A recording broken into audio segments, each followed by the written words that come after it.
So, um, I think all three of us agreed yesterday, and I don't think there's any reason for us to have changed our views, that some of the material that the Secretary of Defense put in the group chat was should not have been there. Should not have been there. Some of the material, right? Sean, you're still there. It would have been better I if agree. Yeah. okay. Now, just So to be clear, yeah, so I'm yeah, consistent on this. You guys on this platform, I've been very clear about TikTok, uh, yeah. 23 and Me.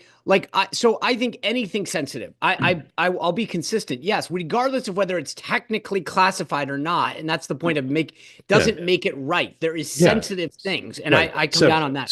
So I think that unless you're in a spin mode, it's impossible to agree with the posture of the White House press secretary and the Secretary of Defense that nothing was done wrong. That's their position. There was nothing wrong with what he did.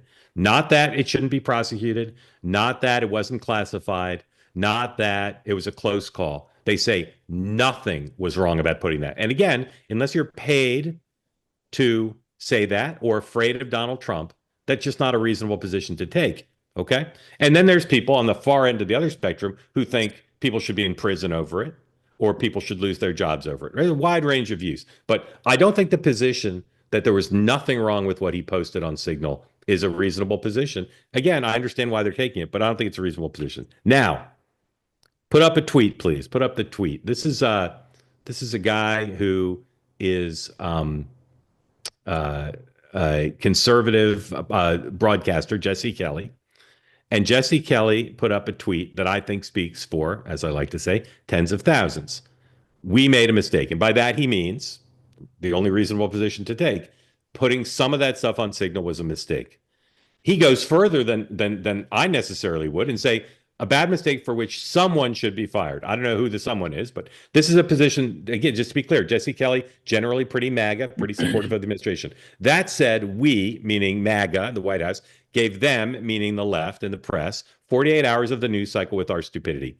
No need to give them 72. It's done. Move on. It's not a life sentence.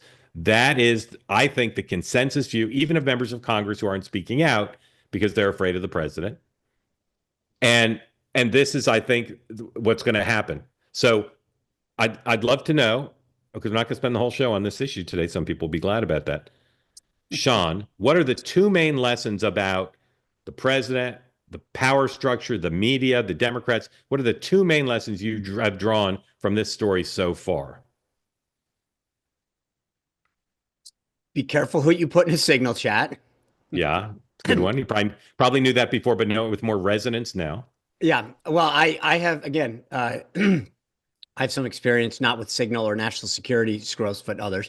And also how they dealt with the media initially. I think that the delayed response as far as the use of Signal as a platform, et cetera, should have been addressed a lot quicker.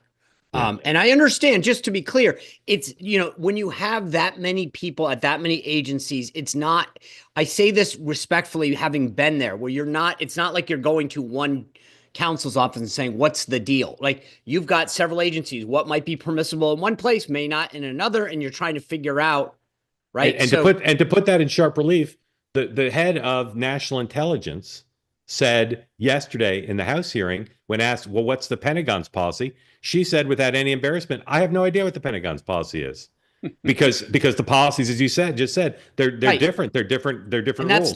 that's actually, I mean, having worked across agencies before, there's silly stuff when you get read in somewhere, you're not read in somewhere else. I mean, there's all sorts of like silliness where something's okay in one place but not another. They have different procedures. I mean, that's actually a bigger problem, Yep. not just with classification, but procedures and policies. The other thing is, Technology. yeah, but I will say the other issue to me is all sins are not equal. And I'm talking about in the eyes of this White House, right? You think about who commits it and what, right? So the president has a very personal relationship with a lot of these folks. And so who commits the sin matters. And secondly, which sin is committed. So if you think about the stories that we're reading, a lot of it has to do with, if this leak had occurred to Mark Halperin, it would be, I think, perceived very differently than if the leak did in fact occurred to Jeffrey Goldberg. So Right. I think that's I mean, I don't know if that's a lesson learned because you can't choose who to screw up to, but to me that was the other thing is that Yep. how and where it happens and to whom matters. Yep. Dan, what are your two lessons about from this? So I think one, the never give an inch mentality was just on full display. And I think it obviously kind of worked to some extent for the first 48 hours to hold MAGA together. But I do think it did some damage just to their overall reputation with independents. And I actually thought for the first time here since Trump came back that Democrats played this reasonably well in that they did not get unhinged about, the man or a person the way they have about Musk or just the kind of crazy things they say about Trump, but it was on substance. And they actually kind of stuck to the idea that this endangered troops. It was reckless. A lot of the foreign policy people were the ones out in front. Jim Himes, Mark Warner, people who are fairly controlled and measured in their character and conduct. So I actually thought for the first time we played well. Trump's been a little nicked, and move on. Yeah, I'm gonna. I will say that to your point, I mean, look, Jesse Kelly, by the way, who's a colleague of mine at the First TV network, is a Marine. He is MAGA, but he calls balls and strikes. When he thinks MAGA screws up, he calls it out. And I think that there's also, this is where they've got to be careful. In my time at the White House, it was the inside knives that you had to worry about. I mean, I had a guy in my own office that was writing a book and taking pictures and leaking stuff, like literally in my own, like just outside my office. This time, it's more the outside game. If you look at the pressure on the White House right now, it doesn't as much appear that the call for accountability is coming internally in leaks to outlets, but it's coming from people like Jesse Kelly and Tommy Lahren. Not that Dave Portnoy is exactly Mr. MAGA, but he's got a huge megaphone and a lot of followers. But you've got a lot of that outside, and that's a very interesting and different dynamic.